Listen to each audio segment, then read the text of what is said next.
BNR gold and diamonds తరుగు తక్కువ బంగారం ఎక్కువ ఇప్పుడు మన వైజాగ్లో.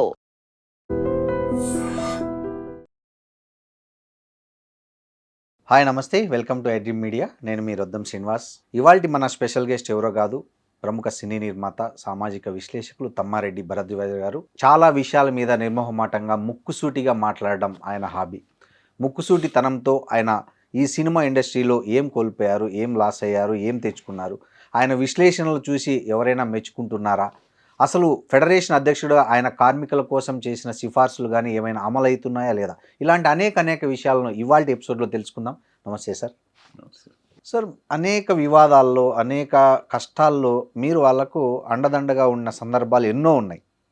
కానీ సార్, మీ రియల్ లైఫ్లో ఏదైనా కష్టం వచ్చినప్పుడు మీకు అదే మద్దతు మీరు వచ్చిందా, లేదా మీరు ఎప్పుడైనా ఒంటరి వాళ్ళని అయ్యాననే ఫీలింగ్ ఎప్పుడైనా మీరు ఫేస్ చేశారా? లేదు సార్, నన్ను ఎప్పుడు ఒంటరి వాడిని చేయలేదు ఇండస్ట్రీ. ఓకే. ఇండస్ట్రీ రకరకాల సమస్యల్లో ఫినాన్షియల్గా కానివ్వండి, మోరల్గా కానివ్వండి, ఫిజికల్గా కానివ్వండి, సార్ ఏదైనా కానీ ఇండస్ట్రీలో అంత నా వాళ్ళు అనుకోవటం కాదు, అందరూ నా వాళ్ళే. ఇక్కడ చాలామంది అవును, వీళ్ళు వాళ్ళు అని కాదు, ఎంతమంది ఉన్నారో నా అవసరాలకు పనికి వచ్చిన వాళ్ళు, అయితే నా కోసం ఏదైనా చేద్దాం అనుకునేవాళ్ళు చాలామంది ఉన్నారు. చాలా చేశారు వాళ్ళు. వాళ్ళందరూ చేశారు కాబట్టే నాకు ఎన్ని సమస్యలు వచ్చినా, నేను ఎన్నిసార్లు కింద పడి లేచినా వాళ్ళందరి అండదండలతోనే నేను నిలబడ్డాను. పేర్లు చెప్పుకుంటా పోతే చాలా అవుతుంది. నాకు కార్మికులు ఫస్ట్ టోటల్గా నా కోసం వాళ్ళు ఫైనాన్షియల్గా పాపం వాళ్ళు ఏం చేస్తారు, డైలీ వేజ్ కార్మికులు, వాళ్ళతో మనం ఎక్స్పెక్ట్ చేయకూడదు వాళ్ళు. బట్ అయినా కూడా వాళ్ళందరూ నా కోసం ఒక ఎగ్జాంపుల్ చెప్తాను. అంటే చాలాసార్లు చెప్పాను నేను. చెప్పండి సార్. 93లో అనుకుంటాను, ఈ ఆంధ్రాకి ఇక్కడి నుంచి సినిమా ఇండస్ట్రీ వెళ్ళిపోవాలని మెడ్రాస్లో షూటింగ్లు ఆపేశారు. ఇక్కడ స్ట్రైక్ అని చెప్పి ఇక్కడ హైదరాబాద్లో షూటింగ్లు జరగకూడదు. నేను అప్పుడు నేను కొంచెం ఈ ఫెడరేషన్, ఇక్కడ ఫెడరేషన్ నేను ఉన్నాను కదా, ఇదంతా ఉన్నా అని చెప్పి మొత్తానికి కొంచెం గొడవగా ఉంది. ఆ టైంలో మా ఆఫీసు అక్కడ ఫిలిం నగర్లో ఉండేది, నేను ఇల్లు ఎల్లారెడ్డి కూడా ఉండేవాడిని. పొద్దున్న 7ంటికి మా ఆఫీస్ బాయ్ అక్కడి నుంచి ఫోన్ చేశారు. ఎవరో 10 మంది పెద్ద బుల్లెట్ల మీద పెద్ద పర్సనాలిటీలో 10 మందో 15 మంది వచ్చారు సార్. వచ్చి ఇక రఫ్గా అడుగుతున్నారు, భరద్వాజ్ ఉన్నాడా, ఎక్కడ అంటే లీడర్ రాలేదు సార్ అంటే, ఎక్కడ ఉంటాడు, ఇల్లు ఎక్కడ, డాంరాజ్ అని అడిగారు. అంటే అతని ఉద్దేశంలో వీళ్ళు ఏదో రౌడీలు అటాక్ చేస్తానికి వచ్చారేమో అని ఫీల్ అయ్యాడు. ఫీల్ అయ్యి నాకు ఫోన్ చేశాడు పొద్దున 7:30 ఆ ప్రాంతాల్లో. అప్పుడే నేను స్నానం చేస్తానికి వెళ్తాను. ఆ టైంలో నేను ఫెడరేషన్, అప్పట్లో ల్యాండ్లైన్లే కదా, సెల్ ఫోన్ లేవు. సో మా ఫెడరేషన్ మా నాయకుడికి ఫోన్ ఉండేది, గౌడ్. ఆయనకి ఫోన్ చేశాం. ఆయనకి ఫోన్ చేసి, ఇట్లా ఉందమ్మా, ఒక 4 పంపించు, ఎవరిన ఉంటే.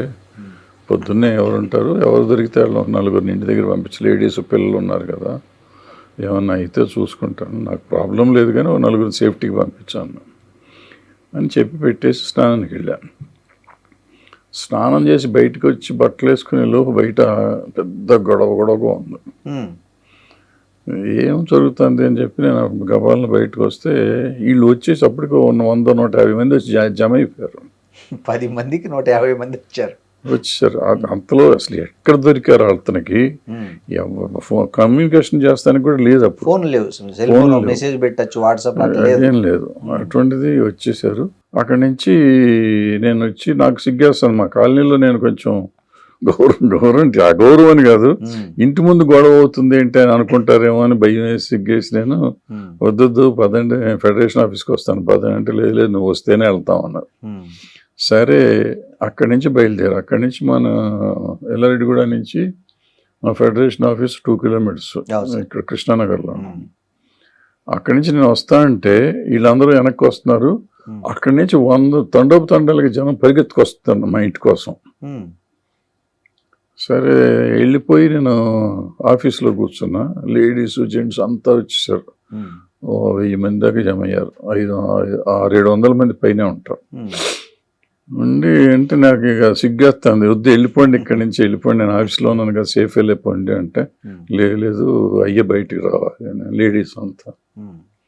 సరే వెళ్తే పాపం వాళ్ళు మొత్తం ముట్టుకుని చూసి ఏం అవ్వలేదు కదా అని ఏడుపులు పెడబొబ్బలు. ఎంత ప్రేమ లేకపోతే తెల్లారగట్టం అంత అఫెక్షన్ సార్, నిజంగా గ్రేట్ అది. సో అంత బాగా చూసుకున్నారు అన్నాడు. ఇంతకీ ఆ వచ్చిన వాళ్ళు ఎవరు సార్, దేనికోసం వాళ్ళు వచ్చారు? తర్వాత వీళ్ళంతా ఎతుకుతానికి వెళ్ళారు, ఎతికి పట్టుకున్నారు. వాళ్ళు పట్టుకుంటే ఏంటంటే వాళ్ళు ఇక్కడ ఫైటర్స్, ఓకే, హైదరాబాద్ ఫైటర్స్ అయితే వాళ్ళకి మెడ్రాస్ కార్డ్స్ ఉన్నాయి. సో వాళ్ళని ఏంటంటే ఇప్పుడు మెడ్రాస్ వాళ్ళు రానివ్వట్లేదు, హైదరాబాద్ వాళ్ళు చేయనివ్వరు, వాళ్ళు అక్కడ వాళ్ళు కాబట్టి ఇక్కడ చేయకూడదు అంటారు. ఇక్కడ మాకు పని లేదనుకోండి, అప్పటికి స్ట్రైక్లో ఉంది. సో మా బతికేంటి సార్, నా గర్కానా ఘాట్కి అయింది అని కనుక్కుంటానికి వచ్చారు వాళ్ళు. దానికి ఏళపాళ లేకుండా పొద్దున్నే వచ్చారు. అంతే ఇదంతా సమస్య. ఓకే, ఆ తర్వాత వాళ్ళకి వేరే కార్డులు ఇచ్చి సరి చేసాం అదంతా. తర్వాత అట్లాగే నాకు ఫినాన్షియల్గా ఇబ్బందులు వచ్చినప్పుడు నాగార్జున గారు కానీ, సురేష్ బాబు గారు కానీ, చల్సాన్ రమేష్ గారు కానీ, రాజశేష్ గిరిరావు గారు కానీ, అల్లు అరవింద్ గారు కానీ నాకు అవసరానికి ఎప్పుడు నా వెనకాల ఉన్నారు. అంటే ఏ పోట్లాడుకున్న రోజుల్లోనే అందరితోనూ పోట్లాడాను, అందరితోనూ శత్రుత్వం లేదు పాపం. వాళ్ళు ఇప్పుడు ప్రేమగానే చూస్తారు. నేను కష్టాలు ఉన్నాను తెలుసుకుని వాళ్ళంతటా వాళ్ళు హెల్ప్ చేసినవి ఉన్నాయి, నేను అడిగితే చేసినవి కూడా ఉన్నాయి కొన్ని. ఓకే, సో ఇండస్ట్రీ నాకు లేదు అనుకోవటం ఏం లేదు. ఇబ్బంది అంటారు ఏ రకంగా చెప్పాలంటే, సినిమాలు చేస్తానికి మాత్రం నేను ప్రొడ్యూసర్గా సినిమాలు చేయటానికి పెద్దగా హెల్ప్ అవ్వలేదు. ఒక రకంగా దానివల్ల జరగలేదేమో తెలియదు. ఏ పెద్ద హీరో కానీ ఏ పెద్ద డైరెక్టర్ కానీ సినిమా చేయలేదు నాకు, అది తెలియదు నాకు. సమాధానం డబ్బులు అడగడానికి ధైర్యం చాలకనా ఏమన్నా ఉండొచ్చు, అంత ప్రేమగా ఉంటారు. ఇప్పుడు అవసరానికి ప్రతి వాళ్ళు పనికి వచ్చారని చెప్పాను నేను, దాంట్లో ఇదేం లేదు. బట్ సినిమా చేయడానికి వచ్చేటప్పటికి మరి వాళ్ళకి నా మీద నమ్మకం ఉందో లేకపోతే సంథింగ్ ఏదన్నా అయ్యి ఉండొచ్చు. అది దీనివల్ల జరిగిందా వేరే దాని వల్ల జరిగిందా నాకు తెలియదు. నాకు ఎప్పుడు అనిపిస్తూ ఉంటుంది ఎందుకు చేయలేదు ఎవరు నాకు అనేది, నాకు మాత్రం అనిపిస్తుంది. నేను రెగ్యులర్ ఫిలిమ్స్ చేస్తాను, నేను చూస్తా 30 సినిమాలు చేశా. చేసినాక ఎందుకు చేయలేదు వీళ్ళు ఎవరు అనేది నాకు ఇప్పటికీ అర్థం కాని ప్రశ్నే. అది దీనివల్ల దానివల్ల అనేది నాకు తెలియదు కానీ చేయలే అంతే. మీరు అడిగారు, వాళ్ళు నో చెప్పలేదు, ఎస్ చెప్పలేదు. ఓకే, కానీ మీరు చాలా మందికి లైఫ్ ఇచ్చారు కదా సార్ మీ సినిమాల ద్వారా. అంటే వాళ్ళ కెరీర్ ప్రారంభంలో, అంటే మనం పేర్లు వద్దు కానీ వాళ్ళ కెరీర్ ప్రారంభంలో ప్రేక్షకులు ఈజీగా అర్థం చేసుకుంటారు మీరు ఎవరెవరికి లైఫ్ ఇచ్చారు అనేది. సో అలాంటి వాళ్ళ నుంచి కూడా మీకు ఎందుకు సపోర్ట్ దొరకలేదంటే మీకు ఏమనిపిస్తుంది? అంటే ఎక్కువ మంది నేను అడగలేదండి. ఇప్పుడు పర్టికులర్గా నేను ఎవరికైనా చేశానని నేను అనుకోను అసలు. Part of my business. ఇప్పుడు నాకు ఏదో అవసరం వచ్చినప్పుడు ఆ పలానా వ్యక్తితో నేను సినిమా చేసి ఉండొచ్చు, చేస్తే అతని జీవితాంతం నాకు రుణపడి ఉండాలనుకుంటాం. ఫోన్ చేసి నువ్వు నాకు చేస్తావా చేయవా అని అడగటం అటువంటిది లేదు. నేను అట్లా ఎవరినైనా ఇబ్బంది పెట్టాను అనుకుంటే ఒక శ్రీకాంత్ ఒక్కడిని ఇబ్బంది పెట్టాను, 2-3 సార్లు ఇబ్బంది పెట్టా, చేశాడు కూడా పాపం. అతను ఇబ్బంది పడినా చేశాడు. ఇంకా మిగిలిన ఎవరిని నేను ఆబ్లిగేట్ చేసుకోవాలి. నాకు ఆబ్లిగేషన్ చేశాడు అంటే శ్రీకాంత్ చేశాడు. నాకు అవసరమైనప్పుడు పాపం సుమన్ కూడా నేను 1-2 సార్లు అడిగితే వచ్చి చేశాడు. మిగిలిన వాళ్ళు రకరకాల వాళ్ళ ఇష్యూస్ ఏంటో మనకు తెలియదు. బట్ నేను చేసిన వాళ్ళు వీళ్ళిద్దరు మాత్రం నేను ఎప్పుడు పిలిస్తే అప్పుడు వచ్చి పని చేశారు. సినిమా ఇండస్ట్రీలో నెపోటిజము, కుల రాజకీయాలు ఎక్కువ ఉంటాయి, మొత్తం దాని చుట్టే నడుస్తుంటుంది అనేది కూడా అంటే చాలామంది అంటుంటారు సార్. సో మీరు ఈ సినిమాను అన్నిటినీ ఈ లీడర్షిప్ దగ్గరగా చూశారు, మీరు చెప్పండి సార్ అందులో ఈ ప్రచారంలో ఎంత నిజం ఉంది అనేది. నెపోటిజం అనేది ఉండుంటే ఓకే, చిరంజీవి గారు ఉంటాడా? చిరంజీవి గారి దగ్గర నుంచి లెక్క తీసుకోండి మీరు. సుమను, భానుచందరు, రవితేజ, ఇప్పుడు వచ్చిన వాళ్ళంతా పోలీసు విజయ్ దేవరకొండ, వీళ్ళందరూ ఎక్కడి నుంచి వచ్చారు? వీళ్ళంతా నెపోటిజం లేదు కదా ఇప్పుడు. గతంలో చిరంజీవి గారి కంటే పెద్ద హీరో లేడు కదా వచ్చిన వాళ్ళల్లో. చిరంజీవి గారు వచ్చారు, ఎన్టీ రామారావు గారు, నాగేశ్వరరావు గారు వచ్చారు కదా అట్లా అనుకుంటే. అవును. ఆ తర్వాత జనరేషన్ శోభన్ బాబు గారు, కృష్ణ గారు వచ్చారు కదా, వాళ్ళకి ఎవరు లేరు కదా. చిరంజీవి గారు వచ్చారు, బాలకృష్ణ గారికి ఒక్కళ్ళే ఎన్టీ రామారావు గారు అబ్బాయి. అవును. ఈ మిగిలిన వాళ్ళు కాంతారావు గారికి ఎవరు లేరు. అట్లా వస్తానే ఉన్నారు కదా అప్పటి నుంచి వచ్చిన వాళ్ళు ఎవరు ఉన్నారు. ఇటు తిరిగి నాగార్జున, వెంకటేష్ వాళ్ళిద్దరు వచ్చారు. ఆ తర్వాత వాళ్ళ పిల్లలు వచ్చారు. But at the same time వాళ్ళతో పాటు సమానంగా వీళ్ళందరూ వచ్చారు కదా. ఇప్పుడు 2-3 పేర్లు మనం చెప్తున్నాం, 10 మంది పేర్లు నేను చెప్పాను ఇప్పుడు. సో నెపోటిజం అనేది ఉంటే వీళ్ళు ఎవరు రాకూడదు కదా, వస్తున్నారు. కుల రాజకీయాలు ఉన్నాయా సార్? కుల రాజకీయాలు కూడా పెద్దగా ఉంటాయి, ఉండకుండా ఎట్లా ఉంటుంది ఎవరికో. ఇప్పుడు నేను సినిమా తీస్తా అంటే నా చుట్టం వస్తాడు, అది కులమైంది తెచ్చుకోను కదా, నా చుట్టం నాకు ఈ అకౌంట్లు చూసుకుంటా అనుకుంటారు, నమ్మకంగా ఉంటారు అని తెచ్చుకుంటాం. అన్ఫార్చునేట్గా నా చుట్టం కాబట్టి నా కులంలో నుంచి వాడుస్తాడు. సో ఇట్లా ఉండొచ్చు, రకరకాలుగా ఉంటాయి. సో అది మేజర్ ఇష్యూ కాదు. బట్ ఆఫ్ లేట్ ఏంటంటే మొత్తం దేశంలో రాజకీయాలు మారిపోయినాయి. గత 20-30 ఏళ్ళ నుంచి మారిపోయి కుల రాజకీయాలు దేశం అంతా వచ్చినాయి. 20 ఏళ్ల కింద వరకు కులాల గురించి అసలు ఎవరికి తెలియదు, ప్రస్తావన ఉండేది. ఎవరెవరు సినిమా ఇండస్ట్రీలో నాకు తెలిసి 20-25 ఇయర్స్ బ్యాక్ నేను సినిమాలు స్టార్ట్ చేసినాను. 50% ఇండస్ట్రీలో నేను ఉన్నప్పుడు. ఇప్పుడు 50 ఏళ్ళు నాకు ఇండస్ట్రీలో. అవును సార్. మొదటి 25 ఏళ్ళు నాకు కుల రాజకీయాలు తెలియదు, సినిమా ఇండస్ట్రీలో ఉన్నాయని కూడా నేను నమ్మను. ఆఫ్టర్ 25 ఇయర్స్ డెఫినెట్గా కొంచెం ఉన్నాయి. అవి న్యాచురల్గా ఉంటాయి, కొంతవరకు ఉంటాయి. బట్ మీరు ఒకటి చూసుకోండి, వచ్చేసరికి ఊరికే అనుకుంటా ఉంటాం మనం అంతా, అంతే కానీ ఎవరి కులం ఏంటి అనేది ఉండదు. అంటే ముందులాగా కొంతమంది చేతుల్లోనే సినిమా లేదు, ఇప్పుడు ఎవరు పడితే వాళ్ళు సినిమా తీసేస్తున్నారు. ఇప్పుడు అంతే సార్, ఇప్పుడు అంతే సార్. ఇప్పుడు రామారావుకి 4 కంపెనీలు, నాగేశ్వరరావుకి 4 కంపెనీలు సపరేట్గా ఉండేవి, 8 పోతే మిగిలినవి ఉండేగా. అప్పుడు 40 సినిమాలు రిలీజ్ అయ్యాయి. రామారావు నాగేశ్వరరావు కంపెనీకి 1 సినిమానే చేసేవారు సంవత్సరానికి. వాళ్ళు 4 సినిమాలు చేస్తే 4 సినిమాలు 4 కంపెనీలకు చేసేవారు 1 సంవత్సరం. మళ్ళీ నెక్స్ట్ ఇయర్ ఆ 4 కంపెనీలకి చేసేవారు. ఇట్లా రిపీట్ చేస్తూ వచ్చేవారు. సో మిగిలిన సినిమాలు వీళ్ళిద్దరు 8 సినిమాలు పోయినాయి. మిగతా 30 సినిమాలు వస్తాయి. కాంతారావు గారు, హరినాథ్ గారు, జగ్గయ్య గారు వీళ్ళందరూ చేస్తూ ఉంటారు, కొత్త వాళ్ళు. అట్లా అన్ని వచ్చేవారు. వేరే ప్రొడక్షన్స్ మాత్రం 8 ఉండేవి. 8లో అటు ఇటుగా తిరుగుతూ ఉండేది. రామారావు ఎవరికి పడితే వాళ్ళకి చేశారు. నాగేశ్వరరావు మాత్రం లిమిటెడ్ గా ఆయన సెలెక్టెడ్ బ్యాచ్ కి చేసుకుంటారు. సార్ ఇంకోటి, ఈ తెలుగు పరిశ్రమకు చాలా ఓపెన్ సీక్రెట్ ఏంటంటే చిన్న సినిమాలు బతకపోవడానికి కారణం థియేటర్లు దొరకపోవడం అనేది. మీరు ఈ విషయం మీద చాలాసార్లు ఓపెన్గా కూడా మాట్లాడారు సార్. ఇది కేవలం వ్యక్తుల సమస్య లేకపోతే వ్యవస్థ లోపం అంటారా? దీన్ని ఎలా చూడాలి? దీన్ని వ్యవస్థ లోపం కాదు, వ్యక్తుల లోపం కాదు సార్. ఇక్కడ ఏంటంటే కంటెంట్ సార్. ఒకప్పుడు మేము సినిమాలు తీసే రోజుల్లో యావరేజ్ సినిమా అనేది ఉండేది. అప్పట్లో థియేటర్స్ ప్రాబ్లం ఉండేది, కానీ అప్పుడు మా డిస్ట్రిబ్యూషన్ సిస్టము, డిస్ట్రిబ్యూటర్ల దగ్గర థియేటర్లు ఉండేవి. ఇది ఇట్లా మోనోపలి ఉండేది కాదు. ఈ కొంతకాలం అయిపోయినాక ఎన్టీ రామారావు గారు వచ్చినాక స్లాబ్ సిస్టమ్ అని పెట్టారు. స్లాబ్ సిస్టమ్ పెట్టిన కాడి నుంచి రెవెన్యూ పెరిగింది. అంతకుముందు రెవెన్యూ ఎంత ఉండేది కదా ప్రొడ్యూసర్లకి. రెవెన్యూ పెరిగిన కాడి నుంచి ఎగ్జిబిషన్లో కూడా డబ్బులు రావటం ఇవన్నీ కనపడేసరికి ఈ స్లాబ్ పెట్టినాక లీజులు తీసుకోవటం మొదలెట్టారు. సో లీజులు తీసుకోవటం మొదలెట్టిన కాడి నుంచి కొంతమంది కంట్రోల్లోకి మెల్లిమెల్లిగా వెళ్తాం మొదలెట్టినాయి థియేటర్స్. సో వెళ్ళినాక అప్పుడు ఈ వచ్చినాయి. ఇది ఎత్తు తిరిగి మీరు చెప్పే ప్రాబ్లం వచ్చింది ఎప్పుడంటే శివాజీ సినిమా వచ్చింది, రజనీకాంత్ గారు శివాజీ. అప్పుడు దాకా పెద్ద సమస్య లేదు.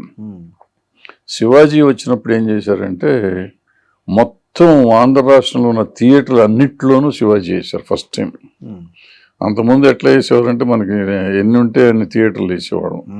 100, 200, 300, 400 థియేటర్ లెవెల్కి వెళ్ళిపోయింది. 300 దాకా వెళ్ళాం, 400 కూడా వెళ్దాం. శివాజీ వచ్చేసరికి దగ్గర 700-800 థియేటర్లు వేసారు ఫస్ట్ టైం. అక్కడి నుంచి డబ్బు కనపడతా ఉంటే మొత్తం అందరూ పెంచుకుంటూ పోయారు. ఇట్లా పెంచుకుంటూ పోయేటప్పటికి ఏమవుతుందంటే చిన్న సినిమా రిలీజ్ అవడానికి ఆ టైంలో ఉండదు. ఇంతకుముందు పెద్ద సినిమా వచ్చినప్పుడు ఒక సీజన్ చెప్తాను, ప్రేమ ఖైదీ రామానాయుడు గారిది వచ్చినప్పుడు 5 సినిమాలు రిలీజ్ అయినాయి. 5లో ప్రేమ ఖైదీ చిన్న సినిమా. ప్రేమ ఖైదీ కూడా ఆడింది. అప్పుడు రామారావు నాగేశ్వర చిరంజీవి గారి సినిమాలు ఏవి వచ్చినాయి అవి కూడా ఆడినాయి, అన్నీ ఆడినాయి. సో 5 సినిమాలు హిట్ అయినాయి పండక్కి. ఇప్పుడు ఏంటంటే అదే ప్రేమ ఖైదీ టైం లాగా ఇప్పుడు తీసుకుంటే అదే రామారావు గారితో, రామనాగేశ్వరతో, ఇప్పుడు లేకపోతే చరణ్తో, మన మహేష్ బాబుతో ఎన్టీఆర్తో సినిమా ఉంటే అన్ని థియేటర్లు వేస్తాం. ఇప్పుడు ఈ ప్రేమ ఖైదీకి మనం థియేటర్లు ఇవ్వలేం. ఓకే. సో దీని మీద రకరకాలుగా ఉంటుంది. ఒకటి కంటెంట్ బాగోక, ఒకటి లేటెస్ట్గా ఈ సంవత్సరం నేను చూసిన, ఈ సంవత్సరం నేను ఒక 2 సినిమాలు 3 సినిమాలు నేను ఇన్వాల్వ్ అయ్యి ఉన్నా ప్రొడక్షన్లో. నా సినిమాకి కూడా నో షో పడింది. ఓకే. నో షో పడింది ఫస్ట్ డే నుంచి. ఇది ఎక్కడ అవుతుంది అంటే మన అపోజిషన్ చూసుకున్నాడు. నేను మొదట్లో నా సినిమాలన్నీ నేను కోతల రాయుడు ఎన్టీ రామారావు గారి సినిమా మీద వేసి, అప్పట్లో ఎన్టీ రామారావు గారు నెంబర్ 1, చిరంజీవి గారికి ఫస్ట్ పిక్చర్ అది. కానీ నాది సక్సెస్ఫుల్ సినిమా. నెక్స్ట్ సినిమా మొగుడు కావాలి, చిరంజీవి, కమల్ హాసను రజనీకాంత్ మంచి పాపులర్గా ఉన్న రోజుల్లో ఇద్దరు అసలు ఆంధ్రాలో క్రేజ్గా ఉన్నప్పుడు వాళ్ళిద్దరు కాంబినేషన్ అల్లావుద్దీన్ అద్భుత్ దీపం అని ఒక సినిమా వచ్చాను, దాని మీద వేసా. అది సిల్వర్ జూబ్లీ పోయింది. సో నాకు పెద్ద సినిమాలు వచ్చినా దాని మీద వేసి సక్సెస్ తీసుకున్న ఎక్స్పీరియన్స్ ఉంది. కానీ ఇప్పుడు ఏం చేస్తున్నారంటే ఆ పెద్ద సినిమా చిన్న సినిమా అని చుట్ల, అంటే అఫ్కోర్స్ అవతల దెబ్బతింటే దీనికి వస్తారేమో తెలీదు, బట్ అసలు ఫస్ట్ థియేటర్లో ఎంటర్ అవట్లా. అది ప్రేక్షకుడు తెలవాలి కదా, మేజర్గా ప్రేక్షకుడికి ఎంటర్ అవట్లా. తెలియకుండా ఉండడానికి నా సినిమాకి నేను ప్రమోషన్ అంటే ట్రైలర్లు వేసా. ముందు లెనిన్ బాగా ఆడింది. లెనిన్ సినిమా థియేటర్స్ అన్నిట్లో ట్రైలర్స్ వేసా. సో జనం చూశారు, ట్రైలర్లు చూశారు కాబట్టి వాళ్ళకి తెలుసు సినిమా రిలీజ్ అవుతుందని. పేపర్లో వేసాను, టీవీలో వేసాను, రేడియోలో వేసాను, రోడ్డు మీద ఈ కొత్తగా ఎల్ఈడి బోర్డులు పెట్టారు ఆంధ్ర రాష్ట్రం అంతా, వాటిల్లో పెట్టాను. బస్ స్టాండ్లు అన్నిట్లో ఎల్ఈడీలు నడిపించాను. ఇట్లా ఇక్కడ మెట్రోలో వేసాను, మెట్రో రైల్లో వేసాను, ఇక్కడ థియేటర్స్లో అన్నిట్లో పెట్టాను, పేపర్లో వేసాను. అన్ని తెలిసినవి చేశాను నేను. హోర్డింగ్స్ పెట్టాను, అన్ని చేశా. మీరు షో పడలా. చూడండి, జనం థియేటర్లోకి వచ్చినాక అనొచ్చు. ఇప్పుడు నేను ఎగ్జిబిటర్ అనాలా? పాప వాళ్ళు నాకు థియేటర్లు ఇచ్చారు. ఇప్పుడు ఇంకోటి కూడా చెప్తూ ఉంటారు, వీళ్ళు విశ్లేషకులు టీవీ రివ్యూస్ రాసి చెడగొడుతున్నారని. పాపం వాళ్ళు 3 ఇచ్చారు. అన్ని రివ్యూస్ బ్యాడ్ అనలా, గొప్ప సినిమా అనలేదు కానీ, దాని బ్రహ్మాండమైన సినిమా అనలేదు కానీ 2.5 to 3 అన్నారు కొంతమంది. అట్టట్టా ఉంది. సెకండ్ హాఫ్ బాగానే ఉంది, ఇది బాగానే ఉంది, ఆ అమ్మాయి ఎవరో బాగా చేసింది, జగపతి బాబా బాగా చేసాడు, రఫ్ హిట్ ఉంది. చూడొద్దు అని అనలా, బాగా తలపోటు అన్నమాట అనలా. ఫస్ట్ హాఫ్ స్లోగా ఉన్న, సెకండ్ హాఫ్ బాగానే ఉంది అన్నట్టు సంథింగ్ చెప్పారు. ఇన్ని చెప్పినా కూడా థియేటర్కి జనం రాలా. కొంచెం సాటర్డే పెరుగుతుందా, సండే పెరుగుతుందా కూడా ఏ రోజు రాలా. చచ్చిపోయింది సినిమా. ఆ తర్వాత వచ్చిన వారం వచ్చిన సినిమాలు కూడా అట్లాగే అయినాయి. మళ్ళీ ఇండస్ట్రీ నాశనం అయిపోయింది. మన సినిమాలు మనకు తెలిసిన 2 సినిమాలు ఇట్లా పోయినాయి కదా అనుకుంటే, మధ్యలో వచ్చిన చెన్నై లవ్ స్టోరీకి విపరీతమైన రెవెన్యూ వచ్చింది. మధ్యలో వచ్చిన ఇంగ్లీష్ సినిమాకు, నాతో పాటు వచ్చిన ఇంగ్లీష్ సినిమా బ్రహ్మాండంగా ఆడింది. ఒడిస్సీ బ్రహ్మాండంగా నా సినిమాతో పాటు వచ్చింది. మొన్న వచ్చిన స్పైడర్ మ్యాన్ మొత్తం రాష్ట్రం అన్ని చోట్ల, న్యూస్ వీల్ లాంటి చోట్ల కూడా 4 షోలు వేస్తే అది ఫుల్ అయిపోయింది. పక్కన వచ్చిన సినిమాలు ఫుల్ అవ్వలేకపోయినాయి. సో ఇప్పుడు మనం ఎగ్జిబిటర్ అనాలా, లేకపోతే ఆ నలుగురని మీరు అంటారు నలుగురిని అనాలా? ఇచ్చారుగా, మనకి ఇస్తే రాలా. అంటే ఇప్పుడు మేము తెలిసిన వాళ్ళం, పెద్ద ప్రొడ్యూసర్లు అనుకున్న వాళ్ళు, తెలిసిన ప్రొడ్యూసర్లు అనుకున్న వాళ్ళ సినిమాలు, తెలిసిన యాక్టర్లు ఉన్న సినిమాలకి రానప్పుడు మిగిలిన వాళ్ళకి ఎక్కడి నుంచి వస్తారు? మిగిలిన సినిమాలు ఇంకెట్టున్నాయి. అట్లా అనుకుంటే మరి వస్తున్న సినిమాలకు రెవెన్యూ విపరీతంగా వస్తుంది. ఇప్పుడు నేను వచ్చిన కురియన్ కనకరాజు బాగా ఆడుతుంది, దాంతోపాటు వచ్చిన డబ్బింగ్ సినిమా DC బాగా ఆడుతుంది, 2 బాగా ఆడుతున్నాయి. సో థియేటర్లకు రావటం లేదనుకుంటే ఆ 2 సినిమాలకు వచ్చారు. ఆ 2 సినిమాలకి ఎట్లా వచ్చారంటే వస్తున్నారు. అంటే ఎక్కడ మనం పీపుల్తో కనెక్ట్ అవ్వలేకపోతున్నారు. సినిమా తీసిన వాళ్ళు ప్రజలకు కనెక్ట్ అవ్వలేకపోతున్నారు. కనెక్ట్ అయిన సినిమాలు మాత్రం డబ్బులు వస్తున్నాయి. ఆ కనెక్ట్ అవ్వటం ఎట్లా అనేది నేర్చుకోవాల్సిన అవసరం ఉంది ఇప్పుడు ప్రొడ్యూసర్లు. Correct sir. అది కొంతమందికి తెలిసిన టెక్నిక్, మన రాజమౌళి గారికి తెలిసిన టెక్నిక్. అట్లా మిగిలిన వాళ్ళు ఎవరో అట్లా దాని మీద కష్టపడుతున్నారు. అట్లాగే ఇప్పుడు ఆ సినిమా చెన్నై లవ్ స్టోరీ, ఆ ప్రొడక్షన్ హౌస్ కంటిన్యూస్గా వాళ్ళు సక్సెస్ఫుల్ సినిమాలు చేస్తున్నారు. వాళ్ళు కూడా బాగా కనెక్ట్ అవుతారు మొదటి నుంచి. వాళ్ళే అసలు ఫస్ట్ అసలు ఇటువంటి కనెక్షన్ తీసుకొచ్చిందే వాళ్ళు. ఏది ఆ సినిమా హృదయ కాలేయంతో తీసుకొచ్చారు. అసలు సోషల్ మీడియాతో పాటు సినిమాని బయటికి తీసుకురావచ్చు అని నేర్పించింది అసలు వాళ్ళు. ఒక సినిమాను సూపర్ హిట్ చేయొచ్చు సోషల్ మీడియా ద్వారా హృదయ కాలేయంతోనే అసలు ఇదంతా స్టార్ట్ అయింది. హృదయ కాలేయంతో జరిగినాక ప్రొడక్షన్ ఇదంతా మారిపోయింది. సో వాళ్ళు సక్సెస్ఫుల్గా తీసుకొస్తున్నారు సినిమాలు. సో మనం కూడా మారాలి, మనం కూడా నేర్చుకోవాలి వాళ్ళ దగ్గర. ఎక్కడ అంతే తప్ప వీళ్ళని బ్లేమ్ చేయటం ఎందుకంటే ఇప్పుడు థియేటర్ వాళ్ళు యజమానులు పాపం వాళ్ళు మోనోపొలీ చేసినా ఇంకోటి చేసినా థియేటర్ రన్ అవుతానే డబ్బులు కావాలి. అంతే కదా సార్. కరెంట్ ఛార్జెస్ అట్ట కంపల్సరీగా ఇవ్వాలి, జీతాలు ఇవ్వాలి, ట్యాక్సులు కట్టాల్సిందే వాళ్ళు. ఈ వాళ్ళకి మరి డబ్బులు కావాలి తినడానికి. మనం వేసి నో షో పెడితే క్యాంటీన్ వాళ్ళు బతకాలి కదా. ఇవన్నీ ఉంటాయి, రకరకాల సమస్యలు ఉంటాయి వాళ్ళకి. సో ఆ సమస్యలకు పరిష్కారం ఆలోచించకుండా థియేటర్లు ఇవ్వట్లేదు, థియేటర్లు ఇస్తే ఏం చేస్తున్నాం? ఇప్పుడు మనం ఏం ఉద్ధరించాం, వాళ్ళు ఇంకేం ఉద్ధరించలేకపోతున్నాం. సార్ మీరు చాలా ముక్కుసూటిగా మాట్లాడతారు కదా సార్, దేని గురించి అయినా. మీ ముక్కుసూటితనం వల్ల మీకు బాగా దూరమైన పర్సన్స్ ఎవరైనా ఉన్నారా? ఏదో టెంపరీగా ఇబ్బంది పడ్డ వాళ్ళు ఉన్నారు. మా కృష్ణ గారితో పేచి పెట్టుకున్నాం. పేచి కాదు, నేను అట్లా తేడా కొంచెం దూరం వెళ్ళాం. మళ్ళీ మేమిద్దరం చాలా క్లోజ్గా ఉన్నాం. దాసనారాయణరావు గారితో అట్లా అయ్యింది. మళ్ళీ మేమిద్దరం క్లోజ్గా ఉన్నాం. అట్లా చాలా మందితో ఉంది. కానీ ఇప్పుడు ఇందాక చెప్పాను నేను 5-6 పేర్లు. వాళ్ళందరితో నాకు ఎప్పుడు పేచియే, ఎప్పుడు బాగానే ఉంటాం, అదేం లేదు. పేచీకి దానికి సంబంధం లేదు. అఫ్కోర్స్ కొంత హర్ట్ అవుతారు, బాధపడతారు వాళ్ళు. ఎందుకు మనతో మనం బాగుంటాం కదా, మనకెందుకు ఇట్లా చేస్తాడు అనుకుంటారు. నా నైజం నాకేదో అనాలి అని నేను అనుకోను. ఆ స్పాంటేనియస్గా సమయం వచ్చినప్పుడు ఆ సందర్భాన్ని బట్టి నేను మాట్లాడతాను తప్ప వాళ్ళ మీద వీళ్ళ మీద శత్రుత్వం ఉండదు నాకు. అది అర్థం చేసుకునే వాళ్ళు ఎంత బాగానే ఉంటారు. ప్రాబ్లీ నన్ను అందరూ అర్థం చేసుకున్నారు, ఒకళ్ళిద్దరు తప్ప నన్ను అందరూ బాగానే అర్థం చేసుకున్నారు. ఒకళ్ళిద్దరు తిట్టుకుంటే కూడా నాకు పోయేదేం లేదు. సార్ మీరు ఫెడరేషన్ అధ్యక్షుడిగా కార్మికుల కోసం చాలా చేశారు, వెల్ఫేర్ సంబంధించి డెవలప్మెంట్. సో ఇప్పటికి కూడా తెలుగు ఇండస్ట్రీలో కార్మికులకు అందాల్సిన గౌరవం, వాళ్ళకు అందాల్సిన కనీస వసతులు ఉన్నాయా సార్? లేవండి. లేవు.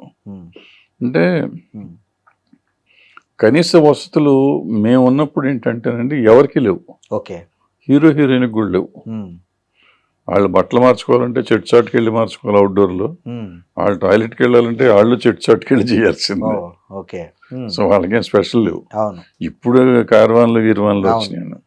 సో అప్పుడు మేము పెద్ద డిమాండ్ చేసేంత పొజిషన్ అప్పుడు లేదు. ఎందుకంటే వాళ్ళు మెయిన్ హీరో హీరోయిన్లు, డైరెక్టర్, ప్రొడ్యూసర్ కూడా చెట్టు చాటు పని చేస్తున్నారు. సో అందరికీ అదే పొజిషన్ ఉండేది. సో అప్పుడు వస్తువులు లేవు. ఇప్పుడు వస్తువుల కోసం అడుగుతున్నామండి. చెయ్యాలనుకుంటాం, కొన్ని చేయలేము, కొన్ని చేయగలం. వాళ్ళు నేను 10 ఏళ్ళ నుంచి దగ్గర ఏమీ లేను కాబట్టి ఇది అప్పుడప్పుడు ఎప్పుడైనా మీటింగ్కి వెళ్ళినప్పుడు చెప్తాం చేద్దామని. బట్ అవి కొన్ని జరుగుతాయి, కొన్ని జరగవు. సార్ దాసరి నారాయణరావు గారు ఉన్నంత వరకు ఇండస్ట్రీకి పెద్ద దిక్కుగా ఉండేది. ఆయన ఏదన్నా వచ్చి ఇదేది. ఆయన తర్వాత ఇండస్ట్రీలో ఆ స్థాయి వ్యక్తి ఎవరు రాలేదు అనేది ఇప్పటికీ ఒక లోటులాగా అనుకుంటున్నారు. ఆయన ప్లేస్ను ఎందుకు రీప్లేస్ చేయలేకపోయారు సార్ తెలుగు ఇండస్ట్రీలో? అదే ఆ ప్లేసే లేదు అసలు, ఎక్కడ ఎప్పుడు లేదు. దాసరి నారాయణరావు గారే ఒక డిఫరెంట్ మనిషి. ఆయనకి ఎవరు పదవి ఇచ్చేది కాదు, పదవి కాదు అది. అవును, పదవి కాదు. ఆయన ఒక పెద్ద director, actor, writer, producer, distributor, exhibitor, lyric writer, ఒకటి కాదు 100 ఫెసిలిటీస్ ఉన్నాయి. రాజకీయ నాయకుడు, కుల దానికి కూడా నాయకుడు. ఇన్ని ఉన్నాయి ఆయనకి. ఇన్ని ఉన్నదప్పుడు ఏమైందంటే ఆ పవర్ ఉంటుంది చూడండి, దాంతో ఆయన మాటకి విలువ వచ్చింది. పైగా ఆయన ఎంతో మంది ఆర్టిస్టులకి, డైరెక్టర్లకి లైఫ్ ఇచ్చిన మనిషి. సో ఆయన మీద ఒక రెస్పెక్ట్తో ఆయన పిలిస్తే పలికే పరిస్థితి ఉండేది. ఇవాళ ఆ పరిస్థితి ఒక చిరంజీవి గారికి ఒకరికి ఉంది, బాలకృష్ణ గారికి అటువంటి పెద్దవాళ్ళు 4-3 ఉంటుంది. వాళ్ళు పైగా దాసరి నారాయణరావు గారికి ఏంటంటే ఇన్ని చెప్పినా కూడా రోజు ఒక 100 మంది ఆయన దగ్గరికి వచ్చినా కూడా అందరికీ సమాధానం చెప్పే శక్తి, పనిచేసే శక్తి ఆయన దగ్గర ఉంది. వీళ్ళు ఆర్టిస్టులు అండి. వీళ్ళు అంత టైం స్పేర్ చేయలేరు, అవైలబుల్గా ఉండలేరు. ఇప్పుడు వీళ్ళ ఇంటికి అవైలబుల్గా, ఇప్పుడు చిరంజీవి బాలకృష్ణ గారి ఇంటికో అందరూ లోపలికి రావచ్చు, గేట్లు తెరిస్తే అసలు ఇంట్లో పట్టరు, మనుషులు పట్టరు. దాసనారాయణరావు గారి ఇంట్లో అట్ట కాదు, అప్పటికే వాళ్ళు వదిలిపెట్టేవారు, బట్ అక్కడ ఆపేవారు. బట్ అవసరం ఉన్న వాళ్ళని ఆయన లోపల రానిచ్చేవారు. వీళ్ళకుండే బిజీ షెడ్యూల్లో వీళ్ళు ఎవరితో మాట్లాడాలంటే చాలా కష్టం అవుతుంది. అందరికీ ఉండదండి ఆ శక్తి, అందరికీ ఉండదు, ఆయనకున్న శక్తి అందరికీ ఉండదు. అందుకని అప్పటికి చిరంజీవి గారు కానీ, బాలకృష్ణ గారు కానీ, మోహన్ బాబు గారు కానీ, ఇట్లా ఎవరైనా వాళ్ళకి శక్తి మీద చేయగలిగేవి చేస్తూనే ఉంటారు. సో రావాలండి, దాసనారాయణరావు మాత్రం ఇంకోటి రారు, ఇంకో దాసనారాయణరావు రారు, ఇంకో పెద్ద రాలేరు కూడా. ఓకే, అది అవుట్ ఆఫ్ క్వశ్చన్. ఈ ఓన్లీ థింగ్ ఈజ్ ఎవరి సాయి శక్తిలో వాళ్ళు చేయరు. ఇప్పుడు 100 మంది కలిస్తే ఒక దాసనారాయణరావు అవుతారు. అవును. సో 100 మంది చేస్తున్నారు ఏదో. అవును సార్. అప్పటికి ఇప్పటికి గ్రూపులు తగ్గాయా పెరిగాయా అంటే ఏం చెప్తారు సార్? అప్పుడు పెద్ద గ్రూపులే ఉండేవి, మన ఓపెన్గానే ఉండేది. రామారావు నాగేశ్వర గారు అనేది ఉండేది. ఆ తర్వాత కృష్ణ గారు, శోభన్ బాబు గారు పెద్ద కాదు కానీ పెద్దగా ఉండేది. చిరంజీవి గారు, బాలకృష్ణ గారు లాగానే ఉంటుంది కాంపిటీషన్. సో అది కాంపిటీషనే కానీ అది గ్రూప్ కాదు, అది ఉంటుంది. డెఫినెట్గా ఉంటుంది. అటు ఇటు క్రాస్గా ఇద్దరు హీరోలతో సినిమాలు చేసిన ప్రొడ్యూసర్లు చాలామంది ఉన్నారు. సో అంత లేదు, ఇప్పుడు నడుస్తుంది. టాలీవుడ్లో మీకు తెలిసి ఎక్కువ అంటే గుప్తదానాలు చేస్తుంటారు కొంతమంది, చాలామంది. సో అట్లా ఎక్కువ మీకు తెలిసిన ఎవరైనా ఒక పెద్ద స్టార్ ఎవరైనా ఉన్నారు సార్ అట్లా ఎక్కువ గుప్తదానాలు చేసేవాళ్ళు? అందరూ గుప్తదానాలు చేస్తూ ఉన్నారండి, అందరూ చేస్తున్నారు. అందరూ తెలుసో తెలియకో పాపం కొన్ని పనికి వచ్చి ఉంటాయి, కొన్ని నిజంగా పాత్రదానాలు ఉంటాయి, కొన్ని అపాత్రదానాలు ఉంటాయి.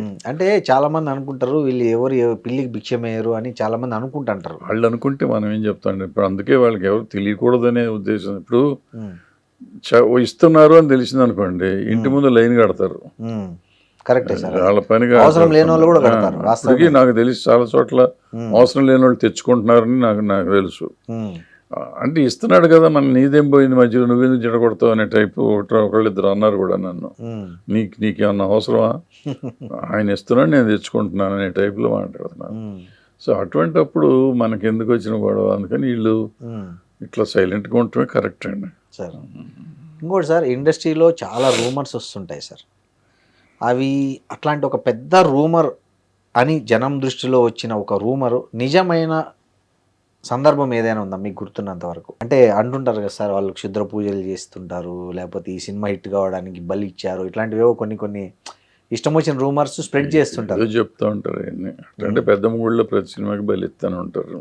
అవునా సార్? ఇచ్చిన చేస్తారు కదా, అంటే బలిచ్చే కదా, గొర్రెనో మేకనో కోసే కదా భోజనాలు పెడతారు అక్కడ పెడతారు. కానీ ప్రతి సినిమాకు ముందు చాలా సినిమాలకు పెడతారు, ముందు వెనకో మధ్య ఎప్పుడో పెడతానే ఉంటారు. Okay sir. వారం అక్కడ రెండు సినిమాల ఎవరో ఒకళ్ళ అది ఉంటుంది, భోజనాలు ఉంటాయి. సో నడుస్తూనే ఉంటుంది సార్. క్షుద్ర పూజ అని కాదు, బట్ వాళ్ళ నమ్మకం అది. అవును. ఇప్పుడు దాన్ని ఇంకో తప్పుగా మనం తీసుకోవాలి. సో బలిదానాలు అనేవి మన దేశంలో ఉన్నాయి. సో కొంతమంది నమ్ముతారు, అక్కడ బలి ఇవ్వటం అలవాటు, ఇస్తూ ఉంటాం. సినిమా ఇండస్ట్రీలో కృతజ్ఞత లేని వాళ్ళు ఎక్కువ ఉంటారు అనేది ఒక ప్రచారం ఉంది. లేదు, నిజంగా కృతజ్ఞత ఉండి చేసిన సహాయాన్ని గుర్తుపెట్టుకొని తిరిగి మనకు మళ్ళీ అవసరం వస్తే స్పందిస్తారు అనే వాళ్ళు ఎక్కువ మంది ఉంటారా, కృతజ్ఞత లేని వాళ్ళు ఎక్కువ మంది ఉంటారా? సార్ కృతజ్ఞత, నేను మీకు హెల్ప్ చేశాను అనుకోండి, హెల్ప్ చేసి మీరు నాకు చెయ్యాలి అని నేను అనుకున్నప్పుడు నేను హెల్ప్ చేయటం ఎట్ట అవుతుందండి? బిజినెస్ అవుతుంది, బిజినెస్ ప్రపోజల్ అవుతుంది. మీరు చెప్పింది కరెక్ట్. నేను ఏదో చేశాను అంతే, దాన్ని మర్చిపోవాలి. అసలు మీకు నేను చేశాను నాకు గుర్తు కూడా ఉండకూడదు. Correct sir. గుర్తు పెట్టుకున్నానంటే అది బిజినెస్. సో ఇప్పుడు కృతజ్ఞత ఉండాల్సిన అవసరం నాకు తెలిసి ఎవరికి ఏమీ లేదు. ఎవళ్ళ అవసరం వాళ్ళది, ఎవళ్ళ అవసరం. నేను ఫర్ ఎగ్జాంపుల్ ఒకటి చెప్తాను. నేను ఒక కొత్త ఆర్టిస్ట్తో సినిమా తీద్దాం అనుకున్నాను. అతని జీవితాన్ని ఉద్ధరిస్తానికి నేనేం తీయట్లేదుగా, మీ కాన్సెప్టే కొత్త తీస్తున్నా. నా అదృష్టం బాగుండి అతని అదృష్టం బాగుండి ఆ సినిమా హిట్ అయింది. ఇప్పుడు జీవితం నేను అతనికి ప్రసాదించినట్టు లెక్క కాదు. మరి అతను నాకు జీవితం ప్రసాదించాడు పోనీ కాదు. అతను పెద్ద హీరో అయిపోయాడు, కొంచెంసేపు అతను పెద్ద హీరో అయిపోయాడు అనుకున్నాం, అతను నెంబర్ 1 అయ్యాడు, నేను ఇంట మామూలుగా ఉన్నా. అతను నాకు ఎందుకు చేయలేదు అని నేను అసలు ఎందుకు అనుకోవాలి? అసలు అయ్యాడు, సంతోషించాలి. మన ఇద్దరం జీవితాలు ఒకసారి స్టార్ట్ చేసాం. నా జీవితంలో నేను ఇట్లాగే ఉండిపోయాను, నువ్వు జీవితంలో ఎదిగావు, సంతోషం. కానీ మీరు అడిగితే ఒక సినిమా చేయాలి కదా సార్ అతని తర్వాత ఎప్పుడైనా? ఎందుకు అడగాలి మనం? మీకు అతనితో చేసే ఉద్దేశం ఉంది, ఒక ప్రాజెక్ట్ ఉంది. ఉండి అడిగితే ఏం చేస్తారేమో మనకేం తెలుసు. చేయకుండా లేరండి. ఎన్టీ రామారావు గారు సార్. మళ్ళీ మార్కెట్ వచ్చింది, నిప్పు లాంటి మనిషి వచ్చిన తర్వాత ప్రతి సినిమాకి ఆయన పాత ప్రొడ్యూసర్లను పిలిచి ఈయన రెమ్యునరేషన్ ఎక్స్ అమౌంట్ అయితే ఇంకో 2 లక్షలు వేసి వాళ్ళకి ఇవ్వండి, వాళ్ళ పేరు టైటిల్ కార్డులో ప్రొడ్యూసర్గా వేయండి అని చెప్పి వాళ్ళకి డబ్బులు ఇప్పించేవారు. శ్రీహరి కూడా అట్టగే చేశాడు. తనకు తెలిసినట్టు తనకు పనిచేసిన వాళ్ళకి కాదు, తనకు తెలిసిన ప్రొడ్యూసర్లు దెబ్బతిన్నారంటే వాళ్ళని పిలిచి సినిమా ఇచ్చి చేసిన తర్కణాలోనే. అంటే కొంతమంది చేస్తారు, అందరూ అదే సార్. అలాంటి కృతజ్ఞత కలిగిన వాళ్ళు ఎవరైనా ఉన్నారని. కృతజ్ఞత అంటే ఏదో మేము రుణపడి ఉండిపోయి, అది కృతజ్ఞత. ఎన్టీ రామారావు పేరు చెప్పాను కదా నేను. ఇప్పుడు ప్రస్తుతం ఉన్న ఇండస్ట్రీ ఏం తెలియదు, చేస్తున్నారేమో మనకేం తెలియదు, నాకు అంత టచ్లో లేను కాబట్టి నాకు ఐడియా లేదు. సో మీకు అట్లా ఎవరైనా, మీరు ఏమన్నా ఫ్లాప్లో ఉన్నప్పుడు కానీ లేకపోతే మీ సినిమాలు హిట్ కానప్పుడు మీకు ప్రాజెక్ట్ చేసి పెడతాము ధైర్యంగా ఉండండి అని చెప్పిన హీరోలు ఎవరైనా ఉన్నారా సార్? గుర్తున్నంత వరకు ఎవరు లేరు. ఎవరు లేరు. అమెరికాలో చిరంజీవి గారు సినిమా ఏదో చిన్న గెస్ట్ వేషన్ అడిగితే పాపం చేస్తాను, నాకు 2-3 సార్లు ఆయనే ఫోన్ చేశారు. ఏమైంది చెప్తావు మళ్ళీ చెయ్యేంటని. నాకు పొజిషన్ లేక నేను చేయలే. నిజం చెప్పాలంటే 3-4 years బ్యాక్ ఇప్పుడు చిన్న గెస్ట్ ఆర్టిస్ట్ ఉంది చిరంజీవి గారు చెయ్యాలంటే చేస్తానన్నారు వెంటనే. తర్వాత ఆయనే పాపం 2-3 సార్లు ఫోన్ చేశారు, ఏం చేసుకోవేంటి అని. నేను అంటే చేసే పొజిషన్ లేక నేను చేయలేదు. Okay sir. చిరంజీవి గారిని అడిగింది కూడా అది ఆ ఫస్ట్ టైమే నేను అడగటం, ఆల్మోస్ట్ అడగగానే చేసుకోమన్నాను. Okay sir. మీరు దగ్గర 30 సినిమాలు చేశారు. సో మీ లైఫ్లో ఈ సినిమా తీసిండకపోతే బాగుండని రిగ్రెట్ అయిన సినిమా ఏదన్నా ఉందా సార్? ఉంటాయి, 2-3 సినిమాలు ఉంటాయి సార్. ఎంత బాగుందో అని ఒక సినిమా చేశాను సార్. క్షేమంగా వెళ్ళి లాభంగా రండి అని ఒక సినిమా వచ్చింది, సూపర్ హిట్ అయింది, సెన్సేషనల్ కామెడీ. సో మనం ఎందుకు చేయకూడదు అని చెప్పి నేను ఎంత బాగుందో అని ఒక కామెడీ సినిమా తీశాను. నా జోనర్ కాదు, నాకు ఐడియా లేదు, నేను సరదాగా ఉంటాను కానీ సినిమా కామెడీ తీయలేను అని చెప్పి అది తీసినాక అర్థమైంది. సో ఆ పాయింట్ మంచిది, సినిమా మంచిది, కథ బాగానే ఉంటుంది, ప్రజెంటేషన్ నా వల్ల నేను పండించలేకపోయాను. సో నాకు అనిపించింది అప్పటి నుంచి ఇటువంటి సినిమా మనం టచ్ చేయటం తప్పు అనిపించింది. సార్ మీరు ఇండస్ట్రీలో చాలా పంచాయతీలు సెటిల్ చేశారు. అప్పటి హీరోలు, కార్మికులు కావచ్చు, ఎవరైనా కావచ్చు, మీరంటే ఒక గౌరవం ఉండి మీలాంటి వాళ్ళు చెప్తే విని సర్దుకుపోయే మనస్తత్వం ఉండేవాళ్ళు ఉన్నారు. ఇప్పటి తరం అలా ఉందా? ఇప్పుడు అట్లా ఎవరైనా చెప్తే మాట విని సర్దుకుపోయే పరిస్థితులు టాలీవుడ్లో ఉన్నాయా సార్? సరే, ఎప్పుడైనా కానీ అప్పుడైనా ఇప్పుడైనా ఎప్పుడైనా పరిస్థితిని బట్టి, అవసరాన్ని బట్టి ఉంటుంది సార్. అవును. నా మెడ మీద కత్తి పెట్టి ఉంటే దేనికని నేను ఒప్పుకుంటా, లేదు నేను అప్పర్ హ్యాండ్ ఉంటే నేను ఒప్పుకోను. ఓకే. దాసనారాయణ గారు ఉన్నప్పుడు ఏంటంటే న్యాయం అనేది ఉండేది, నేను ఉన్నప్పుడు కూడా కొంతవరకు ఇది కాదు, అది కరెక్ట్ కాదయ్యా అని చెప్పిన రోజులు ఉన్నాయి. Okay sir. మీతో పాటు సినిమా కెరీర్ ప్రారంభించిన చాలామంది మధ్యలో బిజినెస్లోకి వెళ్ళిపోయి చాలా ఆస్తులు, కోట్ల రూపాయలు సంపాదించారు. కానీ తమ్మారెడ్డి గారు మాత్రం సినిమా కార్మికుల కోసము, సినిమా కోసం తన జీవితాన్నంతా గడిపి ఇవాళ నష్టాల్లో ఉన్నారు. సో కీర్తి సంపాదించిన తృప్తి పడాలా, లేదా ఆస్తులు సంపాదించుకోలేదని బాధపడాలా? రెండు అక్కర్లా. రెండు అక్కర్లా. ఓకే సార్, నేను జూనియర్ ఇంజనీర్గా ఉద్యోగం చేసుకునేవాడిని సార్. మా అయితే ఎస్సీగా రిటైర్ అయ్యి ఉండేవాడిని. సో ఉన్న డబ్బులు వరకు పెద్ద ఫినాన్షియల్ ఇబ్బందులు లేకుండా ఉండేయేమో. సినిమాల్లోకి వచ్చినాక ఫినాన్షియల్ ఇబ్బందులు అయితే చాలా పడ్డాం ప్రతి సంవత్సరం. ఆ రోజు నుంచి ఈ రోజు వరకు ఫినాన్షియల్గా పెద్ద సుఖం లేదు, అది నిజమే. కానీ మనకు తెలుసో తెలియకో చాలామందికి ఉపయోగపడ్డాం. అవును, చాలామందికి ఉపయోగపడ్డాం.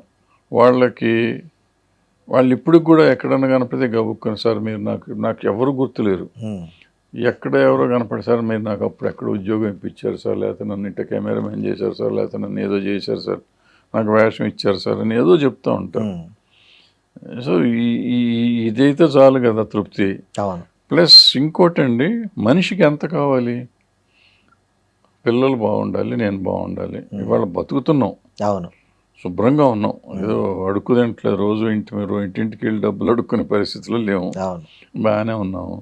ఇది చాలుగా తృప్తి. ఎవరికో డబ్బులు ఉన్నాయని చెప్పి మనకు లేవు అని చెప్పి, లేకపోతే ఆ డబ్బే అవసరం అనుకుంటే వేరే రకంగా ఉండొచ్చు. బట్ ఏదో మొదటి నుంచి నాకు దాని మీద లేదు, పెద్ద ఇంట్రెస్ట్ లేదు. సో ఏదైనా కానీ ఇంత కష్టపడకుండా కొంచెం జాగ్రత్త పడి ఉంటే బాగుండేదని అప్పుడప్పుడు మాత్రం అనిపిస్తూ ఉంటుంది. సార్ మీరు ప్రొడ్యూసర్ కౌన్సిల్లో కూడా పనిచేశారు. పైకి అంతా బాగా ఉందనిపిస్తూనే లోపల ఒకరికాలు ఒకరు లాక్కుంటారు అనేది ఒక టాక్. దీంతో మీరు ఏకీభవిస్తారా? లేదు, అదేం లేదు, లేదా సార్? ఏముండదు. ఎప్పటికప్పుడు అక్కడ వర్గాలు ఉంటాయి కదండి. ఇప్పుడు నా గ్రూప్ నాకు ఉండేది, వేరే గ్రూప్ ఉంటుంది. ఆ గ్రూపు ఈ గ్రూపు కొట్టుకోవటం అనేది మామూలే. ఇంకా కాళ్ళు లాగటాలకి ఏమన్నాయి?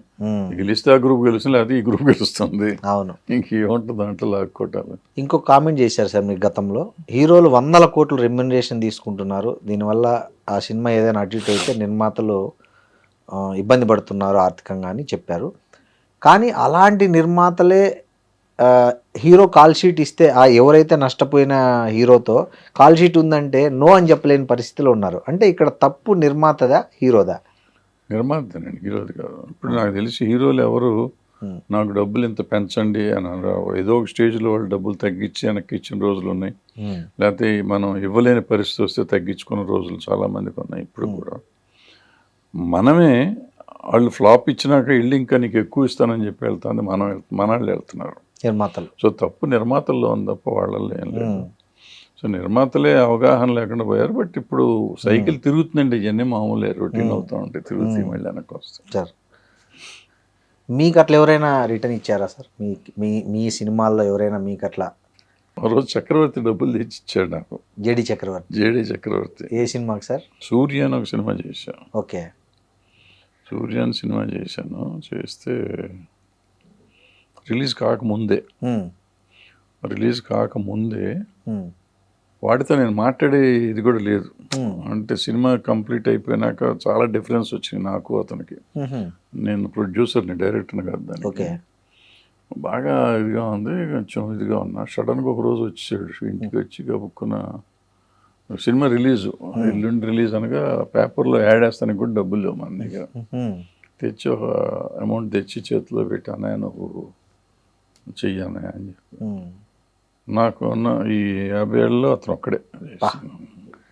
ఎంతో మందిని స్టార్లను మీరు తెరకు పరిచయం చేశారు, కానీ అతను ఒక్కడే మీకు రెస్పాండ్ అయ్యాడంటే చాలా అతని హ్యాట్సప్ చెప్పాలి సార్ ఈ సందర్భంగా.